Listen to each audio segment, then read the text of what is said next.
And we haven't even killed a single zombie yet. And now, we're introduced to Conehead zombies, which fire literal lasers. This ranged attack makes stalling them with pea shooters much more difficult than the basic zombies, making Cherry Bomb our only option against them. But since this level only sends zombies in 3 lanes, we can actually cheese it by just stalling with pea shooters and using Cherry Bomb every other wave to kill everything the game throws at us. So we survived this level, but things are not looking good just coming in. Look at zombies now spawning in 5 lanes.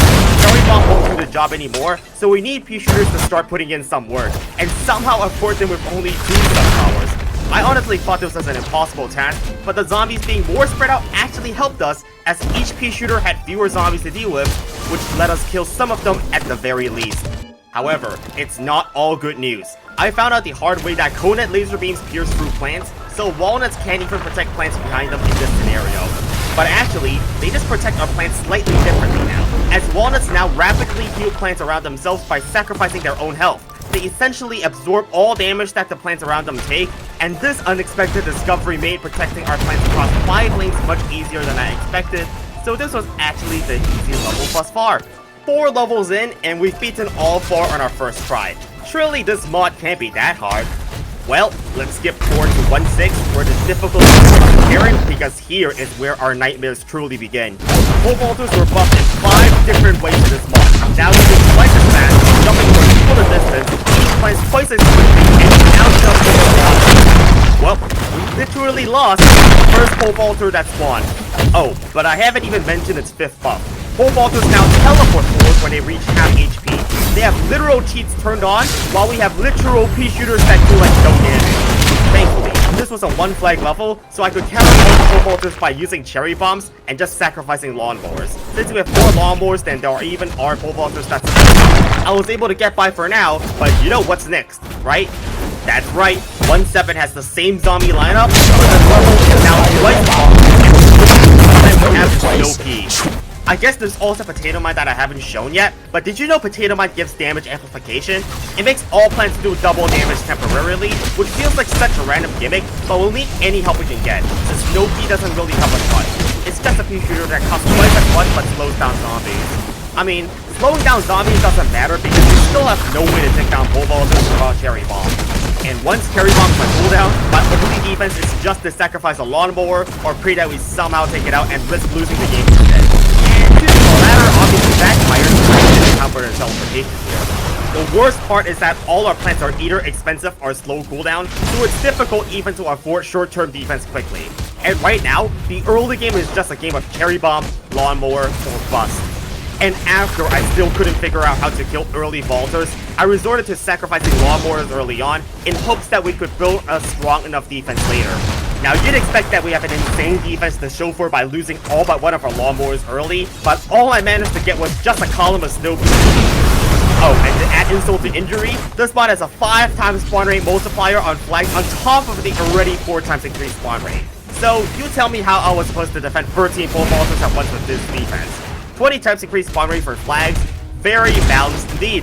Even if we're lucky enough to survive those pole vaulters, now there's the impossible task of killing all the Coneheads and high tier basics with just 2 columns of attackers.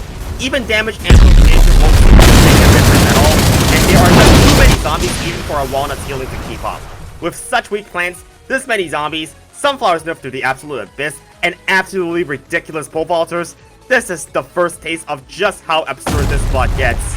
I spent a whole bunch of attempts developing different strats, with most ending in utter failure. But eventually, I found that proccing pole vaulters on the 6th column makes them land on the 2nd column, then teleport to the 1st column once reaching half health, from where it'll then eventually die to the backwards moving spread shots from our pea shooting plants.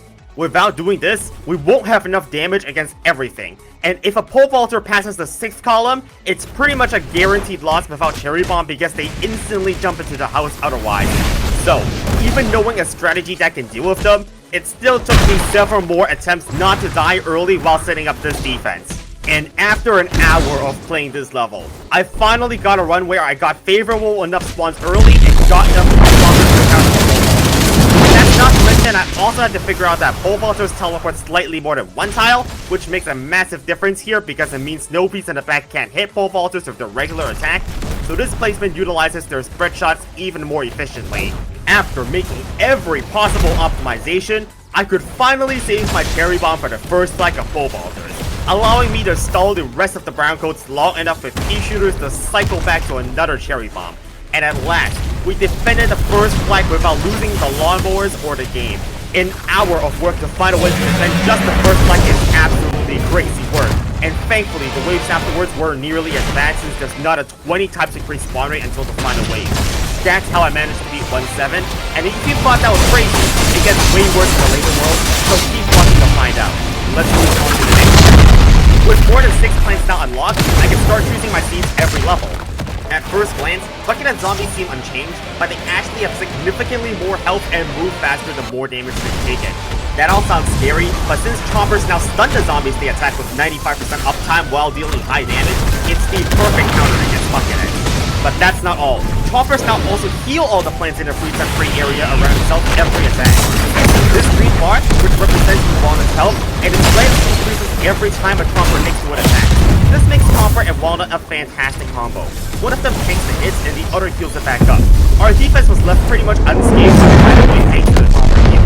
So this level is relatively free, but I wouldn't get too excited just yet. That's because we're now on to the ultimate level of the first world. Here's the catch. Since all Chompers jump all the way here in front of the plant, we can't hold them in place with Chompers since they just teleport forward after reaching half health and immediately jump into our back unit. And Repeater's not getting buffed much in this mod, being just a pea shooter that shoots twice as fast with the same abilities, we don't have many more defensive options than we did in 1-7. Now, considering that this level also adds Buckethead zombies, I was in for trouble since I had like 800 son of Repeaters, and they basically do like no damage. I literally had to Cherry Bomb before even the first flag just to stop the bleeding.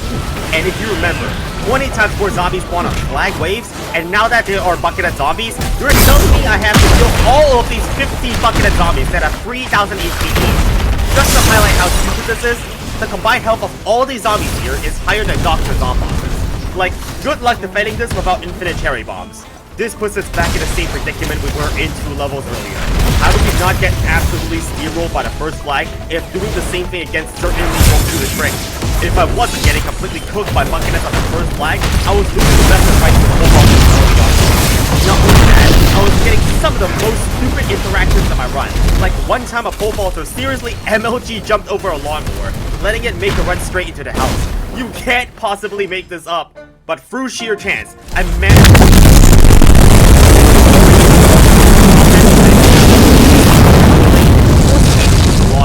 which in turn clear out the first lane preemptively. Now, that lawnmower sacrifice was obviously unintentional since spending lawnmowers later is almost always better since it gets more value. But it just so happened to be beneficial here because it reduced the amount of pressure on this Walnut in lane 2, giving us just enough extra stalling time to kill off 2 waves on the second lane at once with 1 potato mine.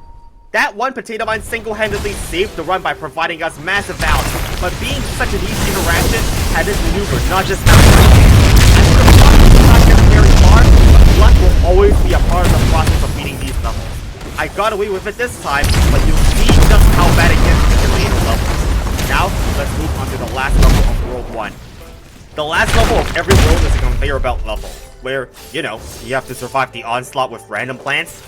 Emphasis on the random part, because so many zombies spawn, it's literally impossible to beat this if you don't regularly get Cherry Bombs like conveyor belts to clear out the crowds. And by crowd, I mean the spawn rate is just stupid.